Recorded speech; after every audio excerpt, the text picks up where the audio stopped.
Autoridade em Três Mundos. Autor Charles Capps. Todos os direitos reservados a Charles Capps, Capps Ministries e Harrison House. Ano de publicação 1982. Tradução, leitura e adaptação Tiago Samico, 2020. Esta é uma iniciativa da Soso Produções, com fins exclusivamente educacionais e de acesso para pessoas com quaisquer tipos de deficiências, amparada na Lei Brasileira de Inclusão de 2015 e no Tratado de Marrakech de 2018. Este é um material gratuito e não pode ser vendido. Todas as citações da Bíblia foram extraídas da versão Almeida Revista e Atualizada, e em caso de exceção, a versão usada será especificada.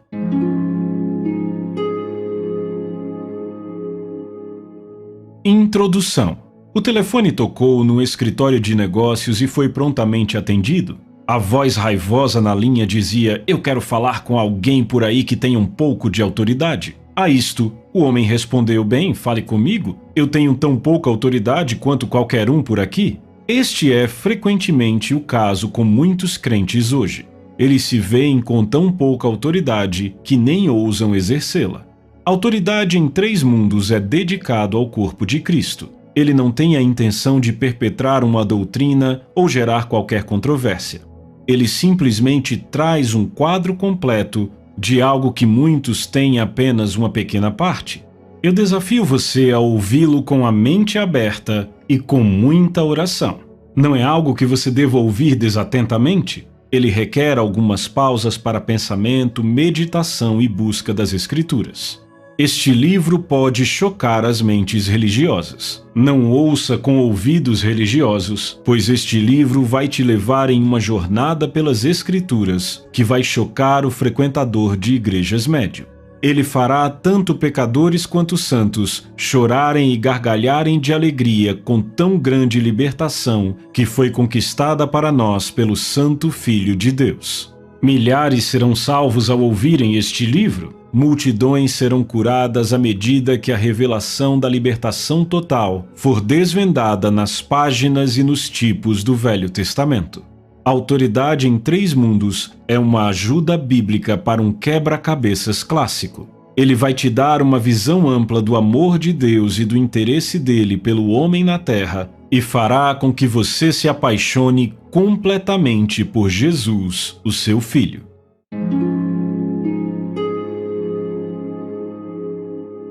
Capítulo 1. Homem sob autoridade. As pessoas do mundo ainda não viram a autoridade dada a elas através de Jesus Cristo. Elas também não aceitaram a autoridade que é legitimamente delas por serem nascidas na terra. O homem foi criado à semelhança de Deus para ter comunhão com a divindade. Ele foi a coroa de toda a criação. Ele possuía habilidades além da nossa compreensão e ainda assim falhou porque quebrou a palavra de Deus. Quando Adão dobrou seu joelho para Satanás, ele perdeu sua autoridade espiritual. Vamos começar com Mateus 8, de 5 a 10, e usar isto como um ponto de partida para a autoridade. Tendo Jesus entrado em Cafarnaum, apresentou-se-lhe um centurião implorando: "Senhor, o meu criado jaz em casa de cama, paralítico, sofrendo horrivelmente." Jesus lhe disse: "Eu irei curá-lo." Mas o centurião respondeu: "Senhor, não sou digno de que entres em minha casa, mas apenas manda com uma palavra e o meu rapaz será curado. Pois também eu sou homem sujeito à autoridade, tenho soldados às minhas ordens e digo a este vai e ele vai, e a outro vem e ele vem, e ao meu servo faze isto e ele o faz." Ouvindo isto, admirou-se Jesus e disse aos que o seguiam: "Em verdade vos afirmo que nem mesmo em Israel achei fé como esta." Esse homem era um gentio. Ele não era um homem da aliança. Ele era um estrangeiro naquela época e não tinha bases legais para chegar a Jesus. O evangelho foi para o judeu primeiro, depois para o gentio. Até mesmo quando Jesus enviou seus discípulos para pregar, ele disse: "Não tomeis rumo aos gentios, nem entreis em cidades de samaritanos, mas, de preferência, procurai as ovelhas perdidas da casa de Israel." Mateus 10, 5 e 6. Aquele homem não estava incluído na aliança, mas Jesus disse: "Eu irei curá-lo." O centurião disse a Jesus que ele não precisava andar até a sua casa. Naqueles dias, Jesus não podia pegar um avião ou um trem. Ele teria que ir andando ou montado num burro, e se você já cavalgou um burro, sabe que é melhor andar. O centurião disse a Jesus: Senhor, não sou digno de que entres em minha casa, mas apenas manda com uma palavra e o meu rapaz será curado. Pois também eu sou homem sujeito à autoridade, tenho soldados às minhas ordens, e digo a este vai e ele vai, e a outro vem e ele vem, e ao meu servo faze isto e ele o faz. Esta é a maior forma de fé. Eu perguntei ao Senhor, por que o centurião tinha esse tipo de fé ainda que não estivesse incluído na aliança? O Senhor respondeu, ele era um militar que entendia de autoridade porque estava debaixo de autoridade. Se você ensinar meu povo para que entendam sobre autoridade como este homem entendeu, eles vão operar no mesmo tipo de fé. Quando você entende a autoridade conforme a Bíblia a apresenta, é elevado a um novo nível de fé. Você será elevado a uma compreensão da palavra de Deus que lhe libertará das circunstâncias da vida. Você pode usar sua autoridade dada por Deus falando a sua palavra contra as circunstâncias da vida. Elas vão se render e se conformar à palavra de Deus. O conhecimento desta verdade vai lhe libertar. Assuma a autoridade sobre as circunstâncias. Um homem encontrou outro e perguntou, como você está indo? Ele respondeu, sabe, não tão bem sob estas circunstâncias. O homem disse, o que você está fazendo sob as circunstâncias? Nós temos cantado músicas de incredulidade há tanto tempo que começamos a acreditar nelas. Eu sou apenas um cansado peregrino caminhando por este mundo. Nós não somos peregrinos cansados andando por este mundo. Nós éramos forasteiros e estranhos, mas agora somos co-herdeiros com Cristo Jesus. Outra canção diz assim, eu não sei hoje o que o amanhã pode trazer, sombras, o brilho do sol ou a chuva. Ao obter a compreensão da sua autoridade através da palavra de Deus, você não vai precisar se preocupar com o que o amanhã traz. Pegue a sua fé e mude o que o amanhã traz. O conhecimento de Deus. Jesus falou uma profunda verdade quando disse, se vós permanecerdes na minha palavra, sois verdadeiramente meus discípulos e conhecereis a verdade, e a verdade vos libertará. João 8, 31 e 32. Deus falou através do seu profeta Oséias, o meu povo está sendo destruído porque lhe falta o conhecimento, porque tu, sacerdote, rejeitaste o conhecimento, também eu te rejeitarei. Oséias 4:6. Salomão disse, porque o Senhor dá a sabedoria e de sua boca vem a inteligência e o entendimento. Provérbios 2:6. Uma das maiores necessidades deste tempo é perceber o que Deus fez por nós em Cristo Jesus. Temos uma visão aprofundada disso em 2 Pedro 1:1, na versão King James. Simão Pedro, um servo e apóstolo de Jesus Cristo, àqueles que obtiveram fé igualmente preciosa conosco, através da justiça de Deus e do nosso Salvador Jesus Cristo. Você pode observar que Pedro está escrevendo para aqueles que obtiveram fé igualmente preciosa conosco. Em outras palavras, você e eu estamos incluídos. Nós obtivemos esta mesma fé. Graça e paz vos sejam multiplicadas através do conhecimento de Deus e de Jesus nosso Senhor. 2 Pedro 1:2. Eu quero que você preste especial atenção à frase o conhecimento de Deus. Graça e paz são multiplicadas, não adicionadas a você. As pessoas estão em busca de paz hoje. A maioria delas está procurando paz em lugares onde ela não é encontrada. Note que a paz é multiplicada para nós através do conhecimento de Deus e através do conhecimento de Jesus, nosso Senhor. Visto como, pelo seu divino poder, nos têm sido doadas todas as coisas que conduzem à vida e à piedade, pelo conhecimento daquele que nos chamou para a glória e virtude. 2 Pedro 1:3. Se lhe foram doadas todas as coisas, simplesmente não há algo mais que ele possa lhe dar. Esta passagem não diz, ele vai nos dar todas as coisas às vezes. Ele já fez isso. Ele nos deu todas as coisas que conduzem à vida e à piedade, pelo conhecimento completo daquele que nos chamou para a sua própria glória e virtude. Isso vem apenas através do conhecimento de Deus. A palavra diz: "E ele mesmo concedeu uns para apóstolos, outros para profetas, outros para evangelistas e outros para pastores e mestres, com vistas ao aperfeiçoamento dos santos, para o desempenho do seu serviço, para a edificação do corpo de Cristo, até que todos cheguemos à unidade da fé e do pleno conhecimento do Filho de Deus, à perfeita varonilidade, à medida da estatura da plenitude de Cristo." Efésios 4, de 11 a 13. Ele deu um ministério quíntuplo composto por apóstolos, profetas, evangelistas, pastores e mestres para o aperfeiçoamento dos santos. A verdade sozinha não lhe libertará. Lembre-se das palavras de Jesus aos seus discípulos: "Se vós permanecerdes na minha palavra, sois verdadeiramente meus discípulos, e conhecereis a verdade, e a verdade vos libertará." João 8, 31 e 32. Eu citava isto errado. Então um dia o Senhor disse para mim: "Isto não é verdade." Eu fiquei chocado e disse: "Bem, foi você que disse isso, deve ser verdade." Ele respondeu: "Você não está citando tudo? Se vós permanecerdes na minha palavra, então conhecereis a verdade, e a verdade vos libertará." Nem todo mundo conhece a verdade, porque não está permanecendo na palavra. É o conhecimento da verdade que te liberta. Muitos conhecem sobre a verdade, mas poucos têm o conhecimento desta verdade. O apóstolo Paulo disse: "Tudo é vosso." Pedro disse a mesma coisa em 2 Pedro 1. O Senhor já fez, ele não vai fazer algum dia. Na verdade, a Bíblia nos conta que Deus terminou seu trabalho em 6 dias e então descansou. Alguns de nós temos tentado fazer Deus trabalhar desde então. Ele colocou tudo em movimento. Isto foi realizado em Jesus Cristo e está disponível a todos os que o recebem.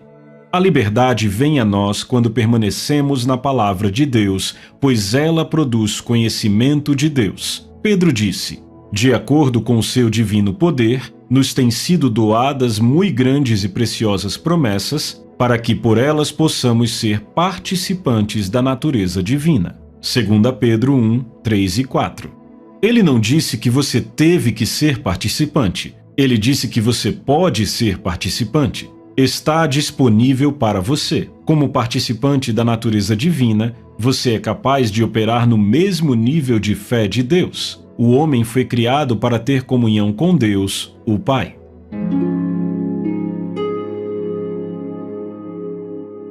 Capítulo 2. À sua imagem.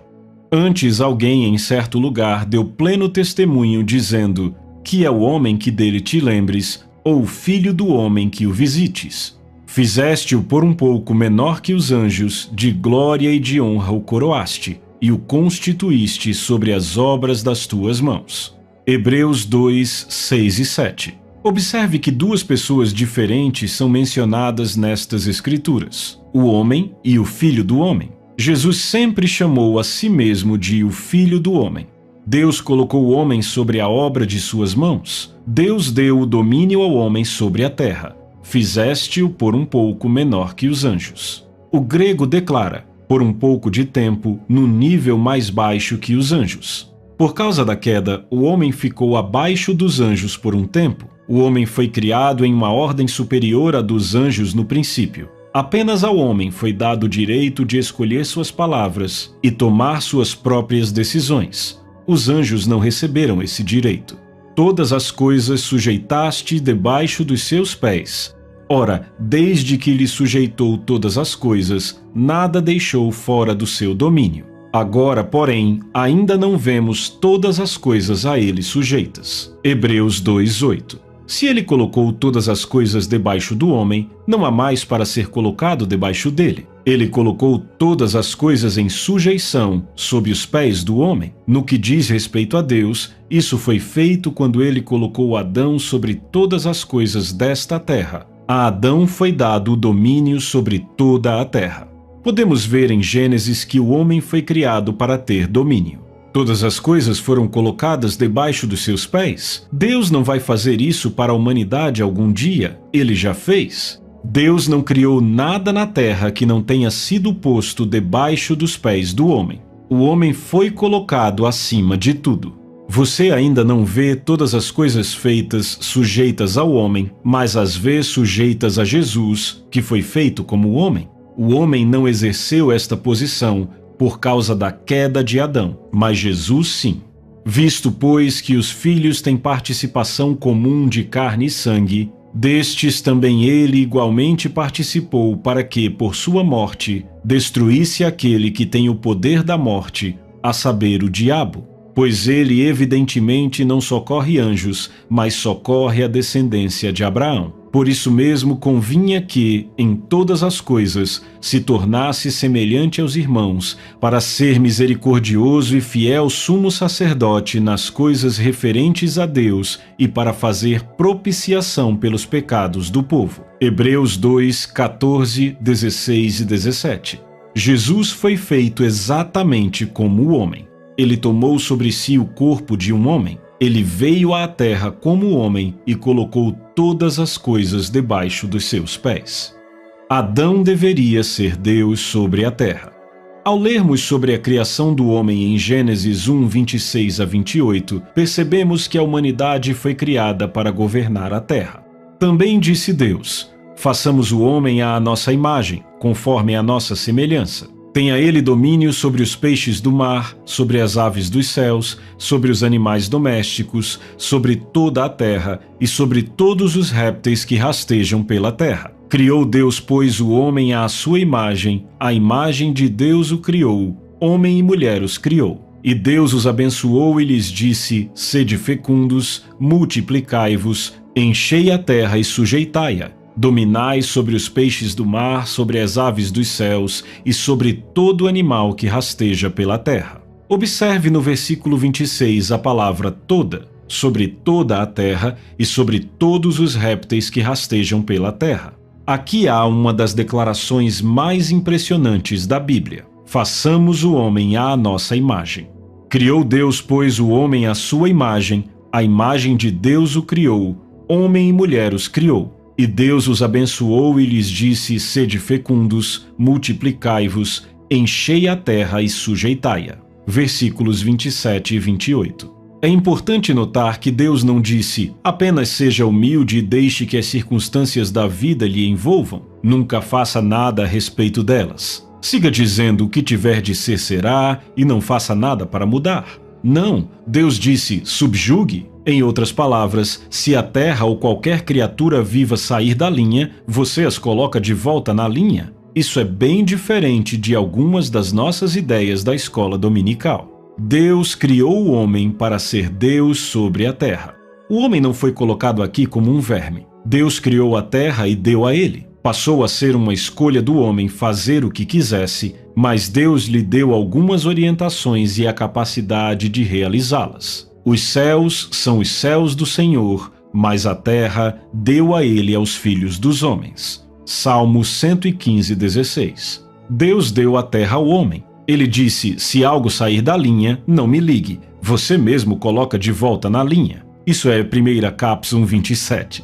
Não se jogue no chão e se finja de morto dizendo: eu acho que é a vontade de Deus. Use sua fé e mude as circunstâncias, subjugue-as, exerça domínio sobre elas. Deus disse: façamos o homem à nossa imagem conforme a nossa semelhança. No hebraico original, isso significa uma duplicação exata em espécie. Deus duplicou a si mesmo em espécie. O homem não veio de um macaco. Ele não veio de uma única célula que decidiu se arrastar pelo chão, depois pendurou sua cauda nas árvores e finalmente caminhou ereta. Isso é lixo intelectual. Deus criou o homem completamente desenvolvido como Deus sobre a terra. Ele deu esta terra a Adão e disse: aqui está, Adão, seja Deus sobre a terra e tudo o que há nela. Se algo sair da linha, você cuida disso. Adão foi uma duplicação exata do tipo de Deus. Ele foi criado à imagem do seu Criador. Deus criou o homem segundo a sua própria espécie.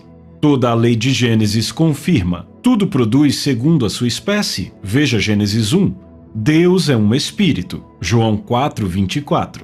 Você não planta pêssegos para cultivar laranjas. Você não planta pepinos e colhe maçãs. Tudo produz segundo a sua espécie. Esta é a lei de Gênesis, a lei de Deus. Deus disse que enquanto a terra existisse, haveria sementeira e colheita, dia e noite, frio e calor, isso nunca cessaria. Gênesis 8:22. Esta lei está operando. As leis de Deus nunca foram substituídas, elas permanecem em vigor hoje.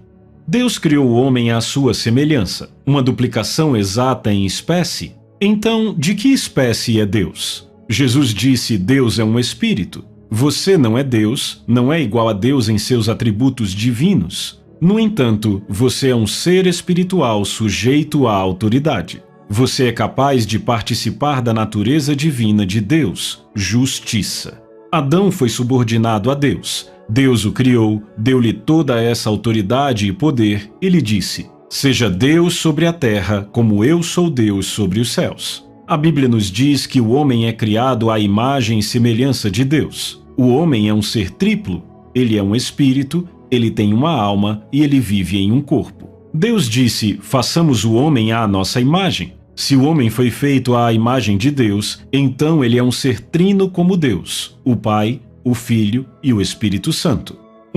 O homem é um espírito. O espírito humano entra em contato com Deus, que é um espírito.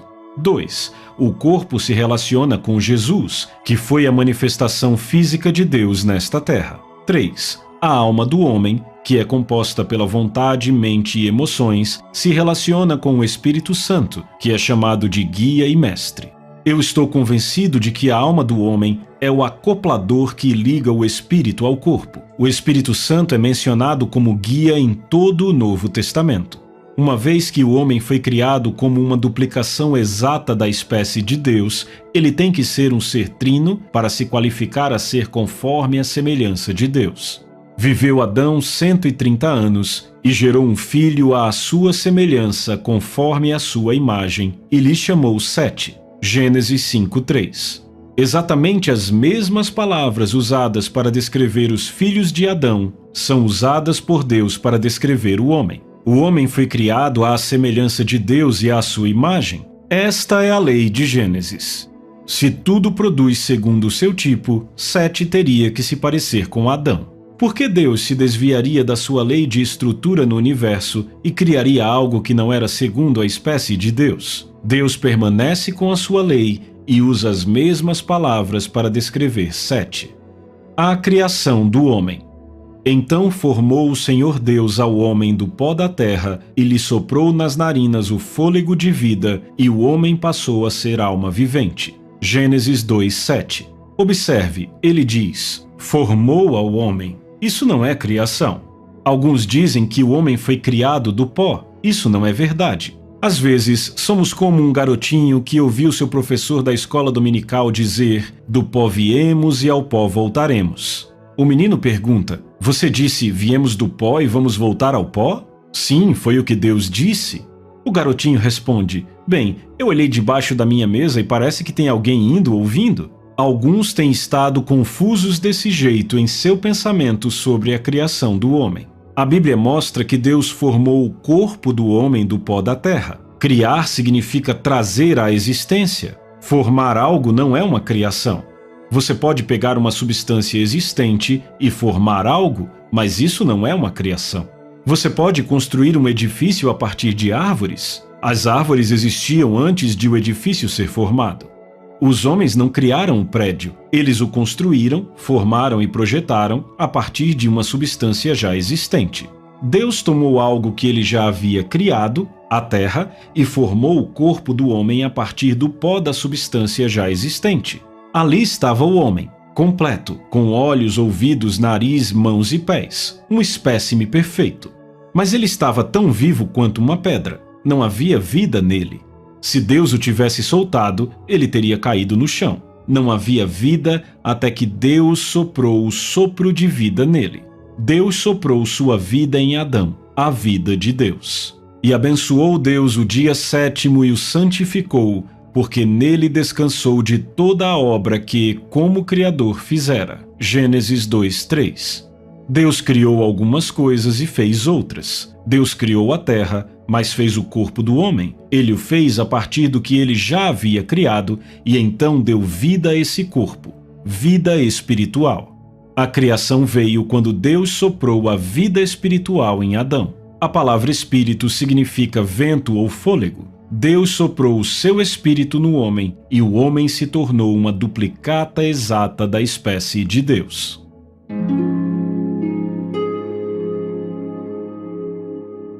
Capítulo 3.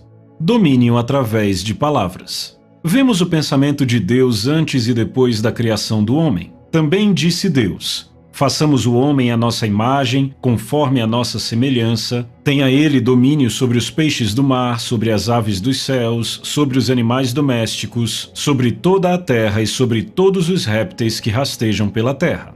Criou Deus, pois, o homem à sua imagem, à imagem de Deus o criou. Homem e mulher os criou. E Deus os abençoou e lhes disse: sede fecundos, multiplicai-vos, enchei a terra e sujeitai-a. Dominai sobre os peixes do mar, sobre as aves dos céus e sobre todo animal que rasteja pela terra. Gênesis 1, 26 a 28. Como Adão subjugou a terra? Como uma duplicação exata da própria espécie de Deus, Adão foi capaz de operar no mesmo nível de fé que Deus. Adão era subordinado a Deus, mas toda a terra estava sob seu controle. Adão era um homem sujeito à autoridade. Alguns pensam que Deus fez a terra do nada, mas ele não fez. Ele a fez partindo de alguma coisa. A substância que Deus usou foi a fé. Vamos comparar Gênesis 1:1 com João 1:1. No princípio criou Deus os céus e a terra. Gênesis 1:1. No princípio era o Verbo, e o Verbo estava com Deus, e o Verbo era Deus. João 1:1. Então João 1:3 diz: todas as coisas foram feitas por intermédio dele, a palavra, e sem ele, a palavra, nada do que foi feito se fez. Deus criou a terra com palavras. Deus usou sua fé quando criou. Ele libera sua fé em suas palavras. Não havia luz ali, até que Deus disse: haja luz. Ele produziu luz com a sua fé. Ele usou suas palavras como um transportador daquela fé. Você encontrará as palavras "e disse Deus" faladas 10 vezes em Gênesis 1. Por que Deus não disse a Moisés para escrever "e disse Deus" e então listar todas as coisas que Deus disse? A razão de ter sido registrado dessa maneira foi revelar a você como Deus criou. Ele fez isso com palavras. Ele usou suas palavras como recipientes para levar sua fé até onde a criação aconteceu. As palavras de Deus estão cheias de fé e ele as usou para trazer a criação à existência. Ora, a fé é a substância das coisas que se esperam. Hebreus 11:1, versão King James. A fé é a substância. Algumas pessoas pensam que o mundo espiritual não existe porque não conseguem vê-lo, mas Deus, que é um espírito, criou este mundo. Paulo nos diz para olharmos para as coisas que não são vistas. Como se faz isso? Através dos olhos da fé. As coisas que são vistas são temporais, o que significa que estão sujeitas à mudança. Podemos ver este mundo, então ele está sujeito a mudanças. Ele não é o mundo estabelecido, ele vai passar. O mundo espiritual é o mundo real. Ele criou tudo o que você vê. Gênesis 1:1 afirma: no princípio criou Deus. Como? Com a palavra. Nada foi feito sem a palavra. Jesus era a palavra. Novamente, João 1:3 diz: todas as coisas foram feitas por intermédio dele, e sem ele nada do que foi feito se fez. Pela fé entendemos que foi o universo formado pela palavra de Deus, de maneira que o visível veio a existir das coisas que não aparecem. Hebreus 11:3. As coisas que você vê não são feitas das coisas que aparecem. Você não pode ver a fé, mas o mundo foi feito pela fé de Deus. As coisas que são vistas são temporais, mas as coisas que não são vistas são eternas. 2 Coríntios 4:18, versão King James. Em outras palavras, as coisas que você vê estão sujeitas à mudança. Foi por isso que Deus disse a Adão para subjugar a terra e ter domínio sobre ela. Você pode usar a sua fé e mudá-la. A palavra do seu poder. Havendo Deus outrora falado muitas vezes e de muitas maneiras aos pais pelos profetas, nestes últimos dias nos falou pelo Filho, a quem constituiu herdeiro de todas as coisas, pelo qual também fez o universo. Ele, que é o resplendor da glória e a expressão exata do seu ser, sustentando todas as coisas pela palavra do seu poder, assentou-se à direita da majestade nas alturas. Hebreus 1, de 1 a 3. O texto diz que é o resplendor da glória. A glória de quem? A glória de Deus. A expressão exata do seu ser. Jesus é a imagem exata da pessoa de Deus. O texto grego diz uma expressão exata da substância de Deus. Se você quer saber como é Deus, olhe para Jesus. Ele disse, eu e o Pai somos um. João 10:30. Ele quis dizer que ele era a imagem exata, a imagem expressa da pessoa de Deus. O texto também diz, sustentando todas as coisas pela palavra do seu poder. Se ele tivesse dito pelo poder da sua palavra, então você poderia dizer que há algum poder em sua palavra, mas não todo o poder. Mas ele não disse isso. Ele sustenta todas as coisas pela palavra do seu poder. A palavra falada de Deus é o poder dele. Foi sua habilidade criativa de palavras que liberou a sua fé. A luz viaja à velocidade de 300 mil metros por segundo. Na época da criação, Deus chamou à existência mais de 26 bilhões de quilômetros de universo num período de 24 horas. Os cientistas dizem que o universo ainda está se expandindo à velocidade da luz. Há galáxias além do que podemos ver, a milhões de anos-luz de distância. Que vasta extensão Deus pôs em movimento com suas palavras. Deus criou Adão à sua imagem e à sua semelhança. Adão deveria ter domínio sobre a terra, liberando sua fé em palavras, assim como Deus fez com as suas. Deus usou palavras para produzir toda a criação. Ele a colocou em movimento, dizendo, haja. Gênesis 1:3, e houve. A fé de Deus foi transportada por palavras.